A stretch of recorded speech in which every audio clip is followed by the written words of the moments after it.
For people with dementia, communication can be very difficult. Word finding or just maintaining the thread of a conversation can be a real challenge. A new approach helps carers tune into and engage with people who are living with dementia by harnessing the abilities they have. 6 Degrees Social Enterprise and the University of Salford have now developed a communication skills training approach called Empowered Conversations.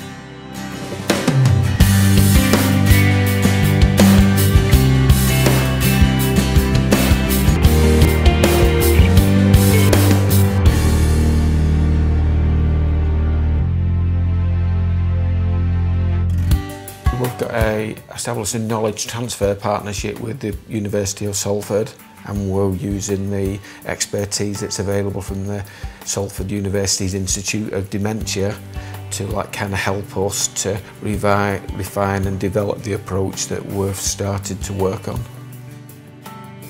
I've learnt some really good techniques about communicating with people with dementia, which I'm going to put into practice.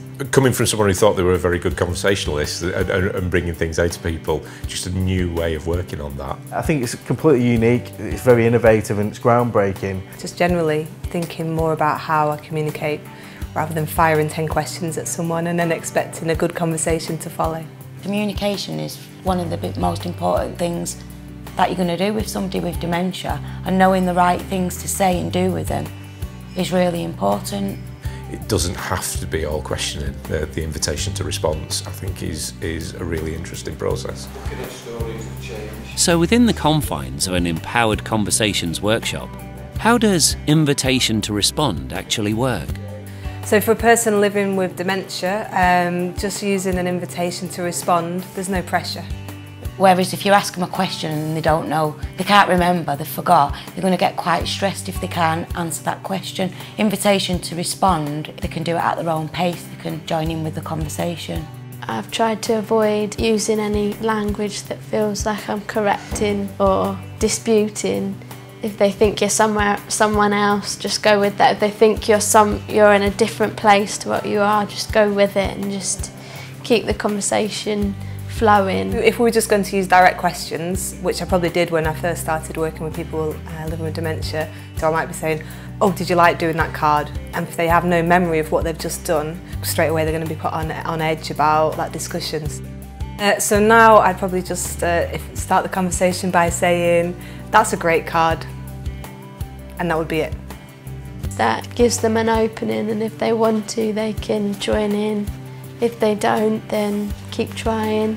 You know, when you see something like that, it's very powerful, and the transition is so extreme. I love the fact that we've given space to do the workshops and then proper time afterwards to discuss what we've found out, what we've experienced, what we've felt during those workshops. I think that's a critical part of any sort of training.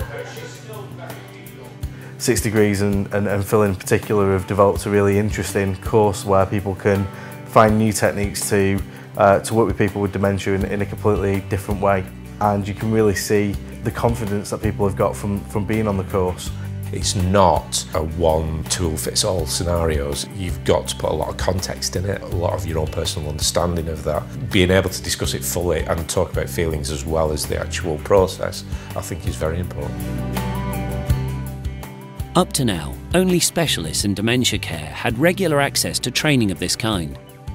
However, thanks to 6 Degrees Social Enterprise and the University of Salford, specialist support is now available to people like care assistants, family carers or retail workers.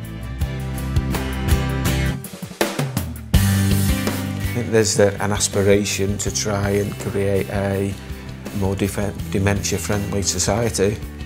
I think a course like this where frontline staff can be given the tools and techniques to work with people with dementia is really important, and it couldn't have happened at a better time.